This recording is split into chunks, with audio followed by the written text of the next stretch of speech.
যারা ইন্ডিয়া দেখতে চান অবশ্যই আপনাকে ভিডিওটা শুরু থেকে শেষ পর্যন্ত দেখতে হবে।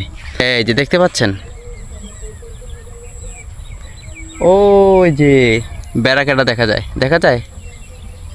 আসসালামু আলাইকুম রহমতুল্লাহ। আশা করি সকলে ভালো আছেন। হুজুর বলেকে আপনাদের স্বাগতম। আমি এই মুহূর্তে দাঁড়িয়ে আছি বিনা পাসপোর্টে ইন্ডিয়াতে। আপনারা দেখতে চান, অবশ্যই আপনাকে আমরা দেখাবো। আপনি যদি ভিডিওটি শুরু থেকে শেষ পর্যন্ত দেখেন।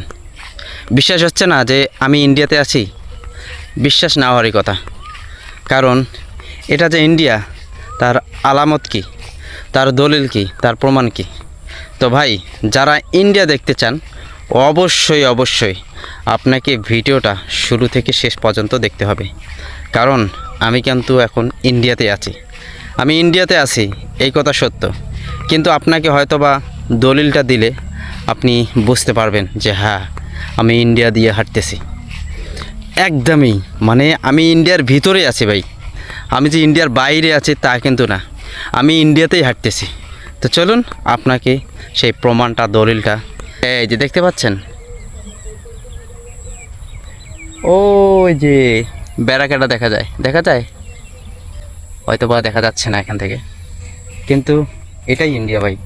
দেখেন ইন্ডিয়ান কত জমি পড়ে আছে, দেখছেন? শুধু তামাক গাড়ছে, গাড়ার পরে দেখুন কি অবস্থা হয়ে গেছে। এটা হচ্ছে ইন্ডিয়া। আর আপনি একটা জিনিস খেয়াল করবেন যে বাংলাদেশের পাশে যদি আপনি কোনো জিনিস মনে করেন যে যেমন হচ্ছে কোনো মাঠ, কোনো জমি ধরেন যে আবাদ ছাড়া পড়ে আছে, তাহলে বুঝে নেবেন যে ওটাই ইন্ডিয়া। কারণ বাংলাদেশের 1 ইঞ্চি মাটি কিন্তু পড়ে নাই। দেখুন ওই যে ভুট্টা খেতগুলো দেখা যাচ্ছে না, ওটাই হচ্ছে বাংলাদেশ। আর ওই রাস্তাটা আছে না, রাস্তাটা বাংলাদেশ এবং ভারতকে ভাগ করছে। আর আমি আরেকটা জিনিস আপনাদেরকে দেখাই, ওই দিকে দেখা যাচ্ছে ওটা হচ্ছে চা বাগান। ওই যে চা বাগান লাগাই দিছে। ইন্ডিয়ার মানুষ কিন্তু ভাই খুবই অলস। কারণ কি জানেন, এরা ধান ভুট্টা আবাদ করতে চায় না।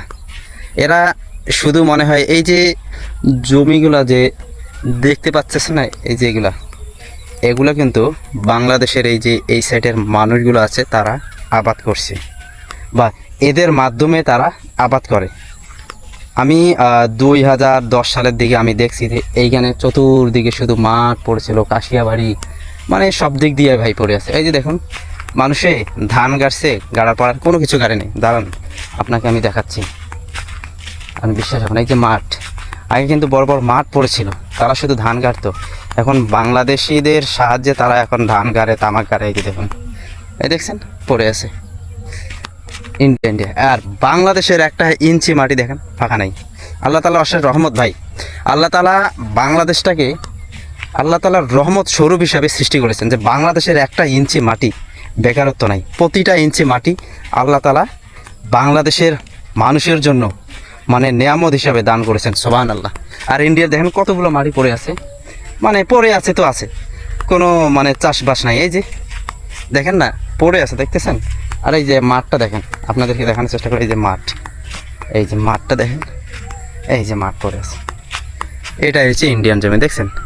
আল্লাহ তাআলা বরকত দিলেই সব জায়গাতেই বরকত দেন। আর যাকে বরকত দিবেন না, তার কোটি টাকার সম্পদ থাকলেও আল্লাহ তাআলা তাকে বরকত দিবেন না। তো আজকের ভিডিওটি এই পর্যন্ত। আশা করি আপনাদের ভালো লাগছে। অবশ্যই যারা ইন্ডিয়া দেখেননি, এই ভিডিওর মাধ্যমে আপনাদের ইন্ডিয়া দেখা হয়েছে। তো সকলে দোয়া করবেন আপনাদের জন্য, যেন আমি নতুন কিছু ভিডিও আপলোড করতে পারি, অজানা তথ্য আপনাদের মাঝে তুলে ধরতে পারি। তো আজকের ভিডিওটি এই পর্যন্ত। খোদা হাফেজ।